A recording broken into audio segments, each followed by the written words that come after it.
Parfois j'observe ma vie et ce monde et je suis pris de terreur de devenir un sans-visage. Alors je sors les crocs et attaque mon ombre qui tente de me conformer à l'unité, me mettre en cage. Ce n'est pas rare que chacun de nous pète un plomb. Lorsque l'eau déborde et floute notre vision, on ne se contrôle plus, on crie, pleure et hurle. Parfois on ne fait pas gaffe, on s'attaque et se bouscule, mais le plus grand ennemi est en chacun de nous, c'est bien lui qui tremble et crée des remous. Cette dualité, cette noirceur, cette face cachée, parfois ridicule, pliable à souhait, du papier mâché, des moments puissantes lacernent au dos de son fouet et libère des parties sauvages animales, rend le beau muet.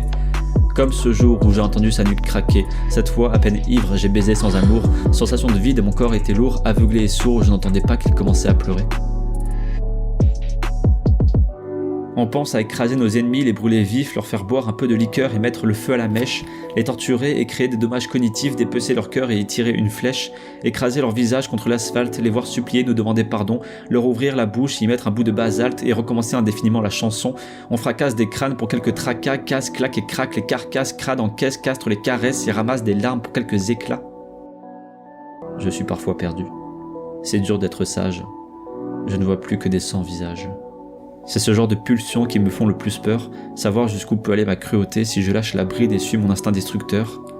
Ce n'est rien comparé à ce que je me ferais. Savoir qui l'on est nécessite une rencontre avec son noir. Pour le comprendre, l'évaluer et savoir ce que te réserve le désespoir, c'est à ce moment-là que tu peux commencer à avancer, surmonter les obstacles de la vie sans te laisser tomber.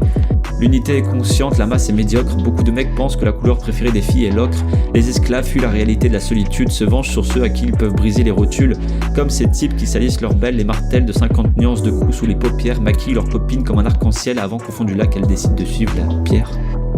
Je connais mon mal et le reconnais toujours. Il n'arrive plus à se camoufler pour m'insuffler des pensées liquides. Je sais l'attacher avant qu'il me rend sourd et me donne envie de lâcher la bride. Mon énergie vitale coulant sur la fraîche lame, la pointe du gréage marquant mes armes, la glace reflétant la noirceur de mon âme, les regards des autres dépourvus de charme. Je sais maintenant quelle est la bonne voie, le chemin de la vérité et du courage. Je reconnais l'illusion que chuchote cette petite voix. Plus jamais je ne mettrai de sang sur un visage.